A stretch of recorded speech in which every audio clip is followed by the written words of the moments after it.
I'm about to put something on y'all minds that I haven't heard anybody talk about at all. And I hope what I'm about to say I'm wrong, but I have a feeling in my soul that I'm not. But there's a war coming to this land, and it's coming very, very soon. And I'm not talking about a conventional war, which is a high probability. I'm not talking about a cyber war, which is a high probability. I'm not talking about any type of war like those or along those lines. I'm talking about a war between family members. And in this war, there's going to be two teams on this battlefield. And on one side of the field, you're going to have those family members who are aware, who are conscious, who do their due diligence, who do their homework. When the government tries to get us to look this way, we look that way. We've been preparing. And we pretty much have a good grasp on what's about to come down on the American people. On the other side of the field, you have those deaf, dumb, blind, and distracted family members who have not been preparing. Now, this is when the war is going to become real. And the reason why I say real, because now love is involved. Because these are your family members. Love is involved. So when shit hits the fan and it's coming, they're going to realize that they ain't got nothing. And they don't know nothing. This is Matthew chapter 10, verse 34 to 37. Think not that I come to send peace on earth. I come not to send peace, but a sword. For I am come to set a man at variance against his father, and the daughter against her mother, and the daughter-in-law against her mother-in-law. And a man foes shall be they of his own household. Let's read that part again. I'm going to emphasize that part. And a man foes shall be they of his own household. One more time. And a man foes shall be they of his own household. In these last days that we're entering, Jacob's trouble, your own enemy is going to come within your household. Why? Because this is the judgment of Yahweh, Ba'ashem Yahweh Shah, man. And this is to you Israelites, man. Okay? You Negroes, Latinos, Native American Indians, Seminole Indians, okay? And Israelite foreigners, man, that look like the other nations, man. This is unto you. All right? Let's finish up verse 37. He that loveth father or mother more than me is not worthy of me. And he that loveth son or daughter more than me is not worthy of me. Because your children in these last days gonna turn against you, man. Your spouse that you thought that loved you and you loved her, vice versa, she gonna turn against you in these last days, man. All right? If you don't have this foundation of Yahweh, Ba'ashem Yahweh Shah, you're done out here, man. And it boils down to the elect, okay? It's all about the elect, man. It's all about the elect. Let's continue on. Let's go to the book of Luke. This is Luke chapter 12, verse 51 to 53. Suppose ye that I come to give peace on earth, I tell you nay, but rather division. Let me read that again. Because a lot of you out here, you think the Lord is just all good. The Lord do evil. And the whole world is about to witness this, man. This is one of the best kept secrets from the world, man, that people really don't know. The Lord do evil. Let me start this from the top. Suppose ye that I come to give peace on earth, I tell you nay, but rather division. For from henceforth there shall be 5 in one house divided, 3 against 2 and 2 against 3. Let me start there from the top. For from henceforth there shall be 5 in one house divided, 3 against 2 and 2 against 3. The father shall be divided against the son, and the son against the father, and the mother against the daughter, and the daughter against the mother-in-law against the daughter-in-law, and the daughter-in-law against the mother-in-law. So who's bringing this division on earth? Who's bringing this evil on earth? Yahweh B'Shem Yahweh Shah. That's who. Now, let's go to Proverbs, man. Let's go to Proverbs. The first chapter. Okay. And I'm going to start at, this is Proverbs chapter 1, verse 24. And I'm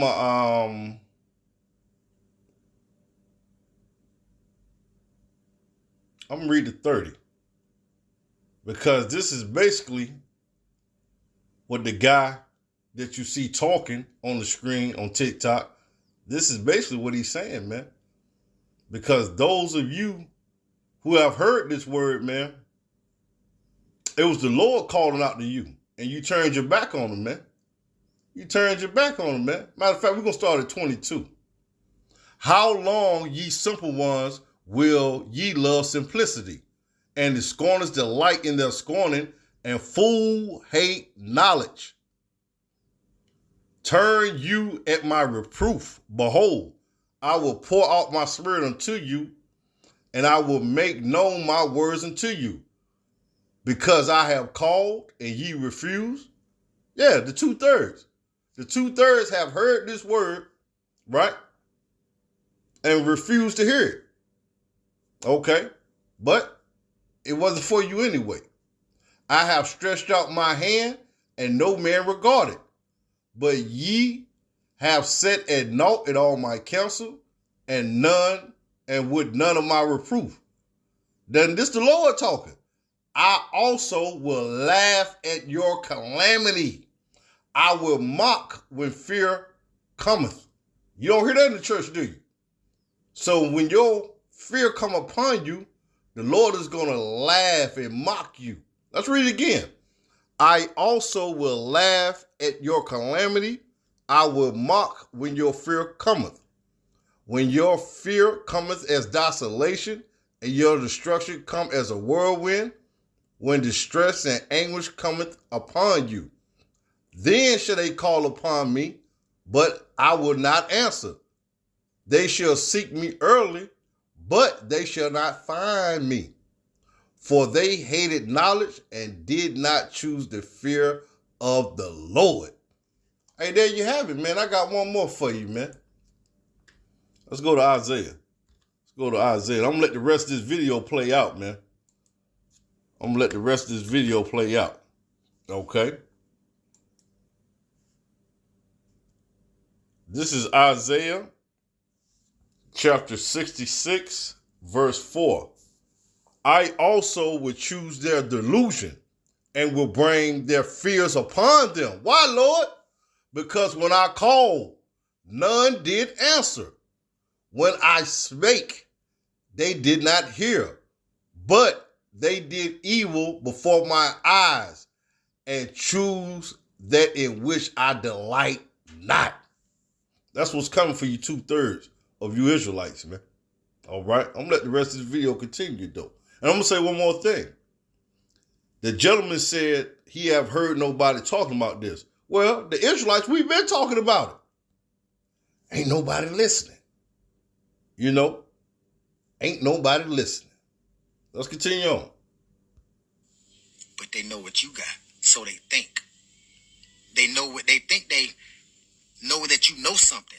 But you've been trying to enlighten them for days, months, years, but they just won't listen. But this when the war is going to start. They're going to look around and realize that they don't have nothing. And they're going to hit you up. And you're going to have a choice to make. Because like I said, love is involved. And let's just say for the prepared team, you have, as an example, a year's worth of food stocked up. When those family members who called you crazy, called you conspiracy theorists, would not listen to you, called you all kinds of names, assassinated your character, this, that, and the third. When they call upon you to get some supplies from you, you're going to have a choice to make, and it's going to be a hard choice because, like I say, love is involved. And if you make a choice to relinquish some of your supply, your year supply could go down to a month because you think a couple of your family members are not going to tell the rest of your family members, and they're going to be calling you up. That is, if phones still work. They might just pull up to your house. That is, if cars still work. But you're going to have a choice to make, and it's going to be a very hard one. It's about to get cold out here, y'all, for real, for a lot of people. A lot of people about to be doomed. Now, what he failed to understand, right? The only way you're going to make it out of this, Jacob's trouble, is Yahweh B'Shem Yahushua. But you must be the elect. Now, this is what he don't understand, but we're going to keep it moving, though. We're going to keep it moving. I got a couple of more I want to bring in, man. Let's go to the book of Matthew, man. Let's go to the book of Matthew. We're going to start at the 6th chapter, man. I'm going to jump down about to verse 19, man. Because, see, he's talking about pretty much,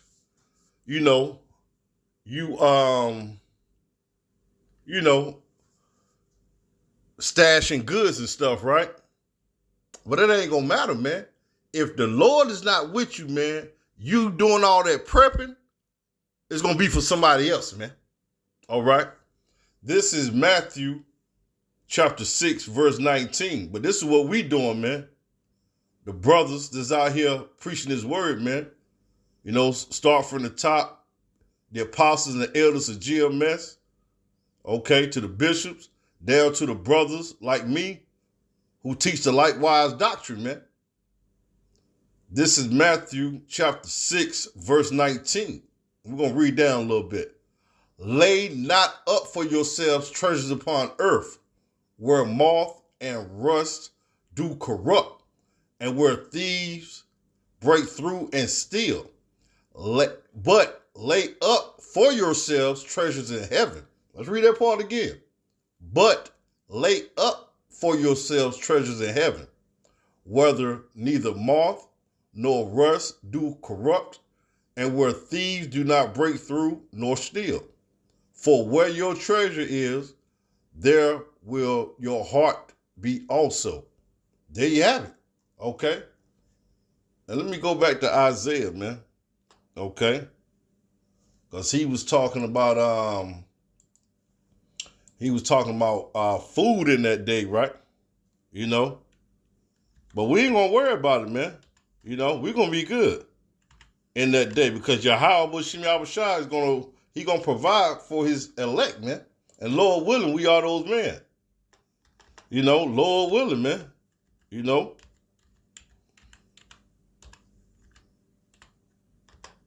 But see, this guy, you can tell he has the mind frame, not a spiritual mind frame, but he do know more than the average person, because the average person don't see this coming. But still, he still have more of a fleshly outlook on what's coming instead of a spiritual outlook, man. This is all spiritual, man. Okay? This is Isaiah chapter 65. And we're going to start at, we're going to start at verse 13, I'm just going to leave it right there, verse 13, because he's talking about, your supplies and everything. Well, we ain't worried about that, man. This is Isaiah 65 and 13. Therefore, thus said the Lord Yahweh, behold, my servant shall eat, but ye shall be hungry. Behold, my servant shall drink, but ye shall be thirsty. Behold, my servant shall rejoice, but ye shall be ashamed. There you have it, man. Shalom.